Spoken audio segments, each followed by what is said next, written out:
awa même ndenge tozali koloba boye ba congolais basi bapesi bango idée lokola bamoni ete groupe ya bato wana ba passeport na bango ewumeli ete bakomi na esprit basala anti-guerre to balingi basala bafunda ambassade ya RDC na niveau ya justice. Alors to sengi na bino bomeka nanu kotala likambo oyo, to sengi na papa ministre Tambwe Mwamba kuna na Congo meka nanu kosolola na bato ya ambassade po ete makambo ezali koleka tozali koyeba te. Flou na flou, éclairage ezali te. Okobenga bato ya ambassade baza koyebisa ah non ba passeport retard na Congo. Okobenga bato ya ministère affaires étrangères kuna na Congo ah non ambassade ya Congo na Berlin ba régler nanu ba situation ya bato mosusu te. Alors boy bisa biso. Donc vérité ezali wapi? Momoni eza na bato mosusu balingi mboka kende liboso mais bato mosusu balingi kaka kozindisa mboka. Bandeko ata bino moko passeport jamais koki kosala 7 mois. Toza komona kodi ba pays sous-développés mosusu komona ba pays sous-développés bato na bango na libanda ya mboka baza kosala ba passeport komona tamso esali tamso 1 mois pamba bapesi ye ebongo ndenge nini ya Congo ekomi neti bato yango baza kozela passeport na lola.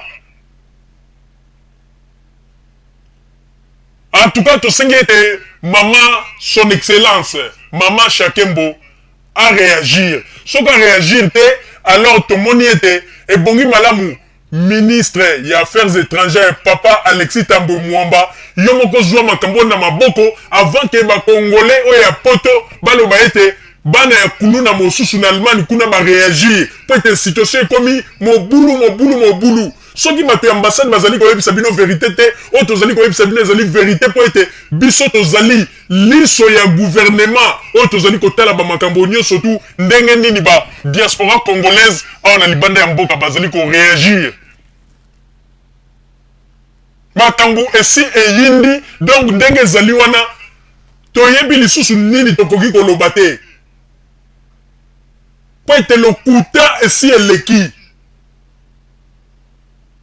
Bino moko bomoni kaka tala reçu wana moto afuta mbongo na ye depuis 8e mois ya 2010 tilelo azwaka kaka passeport te ye na mwasi na ye mobali azwi problème mosala balongo liye et puis bato mosusu ndenge tozali koloba boye bato mosusu bazali kaka na même problème nandeko yo bafuta bambongo na bango bazana ba réussi na boye na maboko mais bazui bambongo bazui ba passeport ti lelo to sengi na bakonzi ya Congo papa Alexis Mwamba réagir avant que ba congolais babenga ke balo ba ete ba congolais ya bana ya kulu na mosusu oyo basali saki ba passeport na ambassade ya RDC na Berlin ba uti ko botama tangu yango boye bandenge nini akoboma moto biso tozali koloba bopo toyebi ndenge nini makambo yango ezali kokende ba mosusu baloba ete bamema makambo yango na ndenge ya menace ba mosusu baloba ete basala boye mais ba mosusu mpe bazali kokalme bango mpo balobi ete moi basala ba pétition po ete batraduire ambassade na niveau ya justice. Vraiment makambo tozali koloba soki totomboli mongongo lelo po toloba boye tomoni ete en tout cas batoyo bazali na raison na bango tokoki tango nyonso tu koloba kaka teke bato wana baza mabe mais tomoni bazali na raison na bango po ete bafutaki quand même bambongo na bango basali makambo na bango bazali en règle. Alors boyeba pe quand même na ko rendre bango service po ete eza malamu te ke lobi toloba lisusu atala bana ya kuluna te baza bana ya kuluna te mais bazali bato bazalaki en ordre basali makambo na bango na ndenge pe ya ordre ambassade ya RDC na Berlin bozula bango solution d'urgence to sengi na papa Tambwe Mwamba na Congo avant que ba congolais ba réagir après bino ba konzi bo menga bango bana ya bakuluna bon meka kozwa solution na bango po ete trop c'est trop vraiment ekomi kopesa mawa pe pasi mama Rosalie nazongeli yo maloba. Merci mingi papa Roger pour na kopesa ngai maloba. Tozali ko lancer message na biso makasi na ministre ya affaires étrangères kuna na Congo papa Alexis Tambwe Mwamba. Telema pointe makambo tozali ko lobezali li sekite mobulu ya makasi elingi ko salama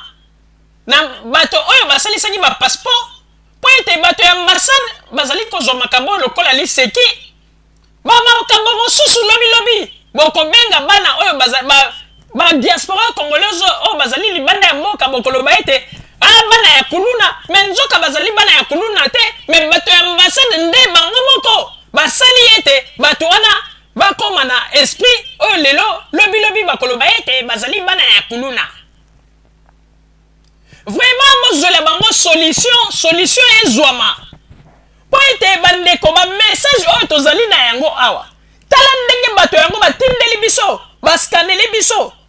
ba resi ya bambongo na bango oyo bafutaki ti lelo ba passeport emonanaka te. Ministre Alexis Tambwe Mwamba, papa Alexis Tambwe Mwamba, tomonaki lobi awa tango bato basalaki ba passeport ya mabe ba faux passeport kuna na Congo tomoni ndenge otelemaki pe o maîtriser bato wana okangi bango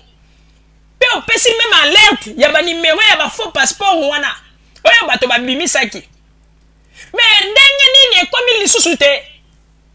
bato ya ambassade ya Berlin bakomi koleka yo na mayele po ete likambo oyo bango bazali kosala ezali likambo moko bato nyonso baye kosoupçonne ezali je moko oyo bazali kosala na trafic ya bambongo na bango mpo na kobotisa yango apres nsima soki mwa bénéfice ebotami barekomande mwa quelque passeport batourne mwa bénéfice ebotami barekomande mosusu wana nyonso to ezali bamakambo oyo bato ya miso minei to bato oyo bajimelaka bato likolo ya ngomba baye kokomprendre yango bango bazali kokanisa ntango bango bazali kosala makambo na niveau ya ambassade bango bakanisi ete bazali protege me bazali koyeba te ete eza na bato mosusu oyo bazali kotalela bango likolo ya ngomba. Vraiment tosengi na papa Alexis Tambwe Mwamba ameka kozwa likambo na maboko po ndenge ezali wana bakongole basi batutuki na ndenge ya kosakana te toboyi ete apres bokoyoka ete oboye ntango yango topesi bino deja alerte po tomoni ete son excellence mama Shakembo on dirait makambo yango ya bapasseport azali kokoka te elekeli ye kilo epuis azali ata na liloba te ndenge nini akoki kokalme bapeuple congolais oyo basalisaki bapasseport na bango awa badiaspora congolaise mpo na mama Shakembo makambo wana kuta ezali kolobela ye eloko te vraiment basalelaka mboka nde boye bato basepelaki balobi ete tozwi ambassadrice ya sika ye nde akoya kopesa solution mais bato lelo bakomi koloba ete on dirait ntango bazwi ambassadrice wana batie ye pe bakomi na Berlin on dirait neti amemeli mpenza ya République démocratique du Congo ambassade wana ekomi nde na libabe yoka ndenge bato bakomi koloba ezali malamu te ye kutu nde moto akoki kotelema makasi mpo na likambo ya bapasseport abeta loboko likolo ya mesa me ye avandi na ye kimia bato sikoyo bakomi nde balukaka biso bajournaliste mpo biso toloba alors que ye azali mieux placé mpo na kalme situation koyeba ndenge nini akoki kobeta loboko likolo ya mesa mpe bato kuna na Congo basala lombangu mpo ete bato bazwa bapasseport na bango ebele baperdre bamisala na bango ebele lelo bazwi baproblème bozalaka nanu na motema ya mawa bino bato bozali koloba bakonzi ya Congo tozali komona ntango nyonso ezala na nzela ya lingala facile ndenge bozali kolakisa bakonzi basali boye mais lelo ambassade pe ya Berlin basali mbeba bakongole ebele bakomi na baproblème bamisala ebebi tozala nanu sérieux esika wana eza mpe na bato mosusu balingaki ete bazwa bapasseport na bango mpo baza na posa bakende na Congo mpo bakende kovote mpe bozali kaka koprive bango na banzi ete émission tosili kosala ezali émission moko oyo ete bapeuple congolais tosengi na bino bozala na motema kokita bozala calme na banzi ete bokozwa solution mpe soki solution epesami tokotombola mpe mongongo tokoloba yango ke solution ezwami mpo na bato nyonso tu bapesaki bambongo na bango mpo na bapasseport mais ezali mawa mingi mpe mpasi komona ete passeport moto asali demande esala 8 mois 9 mois une année alors ke na Kinshasa bato bazali sur place okomona moto asali demande na ye esali kaka une semaine mpe na modele yango soki totali malamu ntango mosusu bakoloba no po ete omoni courrier diplomatique likambo courrier diplomatique ezali wana te mpo ngai mama Rosalie nasi nasali sa mpe passeport na ngai na niveau ya ambassade ezali kaka question ke ntango bino bobetaka na ordinateur wana moto atie baprinte na ye ntango obeti ofini kaka ok badone nyonso tu ekei na République démocratique du Congo na ministère ya affaires étrangères bamoni yango ezali kutu te bokoloba moto amonani te po ete ye nde moto akomema baformulaire po akende badone nyonso tu ekoma kokende kaka na niveau ya internet ntango bobetaka wana po ete biso toyebi nini wana nyonso alors sérieux il faut ezala di sérieux il faut ezala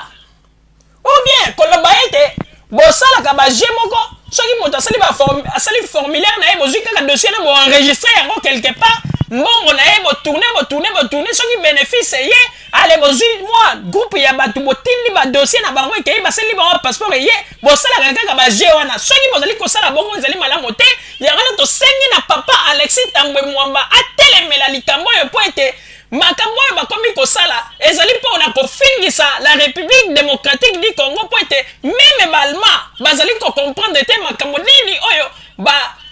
oyo bazali kosala na ambassade ya République démocratique du Congo bazali kosala na likambo oyo etali ba passeport bandeko bamolingo bozala kaka bisika bozali nde na nsima ya bangonga tokotalisa bino eloko nini oyo tobombeli bino na oyo etali mboka na biso la République démocratique du Congo. Merci. bandeko babolingo na bandi dukolanda émission na biso oyo tosilaki kolikisa yango po ete boyeba masango nini oyo bino bande kozela na bandi ete moto na moto asili kotire leson na ye na oyo esili kolobama na esika oyo yango ete tosengi na bino ete boboto ezala na bino na bafamille esika bozwani na bandi ete mbala ya nsima biso bokozumel nini tokozanga te mpona kopesa bino lisusu basango oyo esengeli mpona bino tosiki wana mpona lelo merci mingi www.zumelmin.com ezali wana mpona bino na bandi ete bokozala desite nsima ya bangonga nde boyebi nini